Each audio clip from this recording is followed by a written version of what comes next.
protesta e bizneseve, ku për 2 orë hyrje dhe dalit e Prishtinës do të mbeten të mbyllura.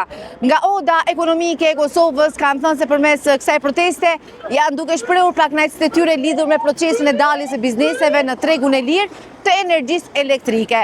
Ata thanë se ky është vetëm hapi i parë. Bizneset kundërshtojnë mënyrën e daljes në tregun e lirë të energjisë, duke kërkuar një tranzicion të drejtë dhe të qartë. Hyrjet dhe daljet në Prishtinë do të mbyllen nga ora 10 deri në orën 12, e ato janë: hyrja nga Veterniku, hyrja nga Gjilani, do të bllokohet hyrja nga Albi Madh e poshtë Veternikut, hyrja nga Fushë Kosova, hyrja nga Mitrovica, do të bllokohet hyrja prej Rrethit të Madh deri te Lakrishtia, hyrja nga Podujeva, hyrja në lagjen e Vranjevcit.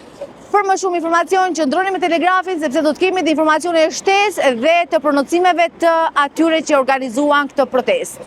Së bashku kemi organizuar sot një shenjë proteste, një protestë 2 orëshe prej orës 10 deri në ora 12, për me kundërshtu vendimin për me dalë me 1 qershor në tregun e lirë për shkak se institucionet e vendit, ZRE-ja, po dhe institucionet tjera cilat janë kompetente me pregadit tregun, me pregadit kushtet që me dalë në tregun e lirë. Biznesi nuk e kanë pregadit, mirë po bizneset me dhunë po detyrohen me dalë në tregun e lirë, që nga dalja në këtë treg lirë i cili është sot, në këto kushtet të cilat janë sot, bizneset tona do të pësojnë për shkak se do të ketë një rritje të çmimit të energjisë elektrike prej 220 deri në 270% më shumë. Na ftojmë qeverinë e Kosovës që të reflektoj, të mos na detyroj në fazat e tjera, ashtu siç pas ka deklaruar kryeministri që nuk do të tërhiqen, edhe ne po i tregojmë që ne nuk do të tërhiqemi. Unë edhe në takimet e mëhershme kam thonë se cili prodhues mund të konkurrojë me 300% të energjisë në treg me prodhuesit regional që na rrethojnë neve. Kjo është diçka e pamundur. Unë e kërkoj jo vetëm nga prodhuesit, po gjitha institucionet, edhe qytetarët, edhe gjithë të jenë me prodhuese, është momentum i fundit ku ne mund të na ndihmojnë neve si prodhues.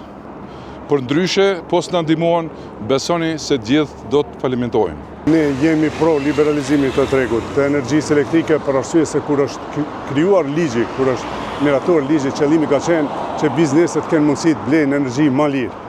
Edhe qëllimi është i blerjes energjisë më lirë. Edhe jemi pro liberalizimit të tregut. Mirë po, liberalizimi aktual nuk mund të quhet liberalizim kur kemi vetëm një ofertues për furnizim me energji elektrike. Ai ofertuesi ka çmimet enorme.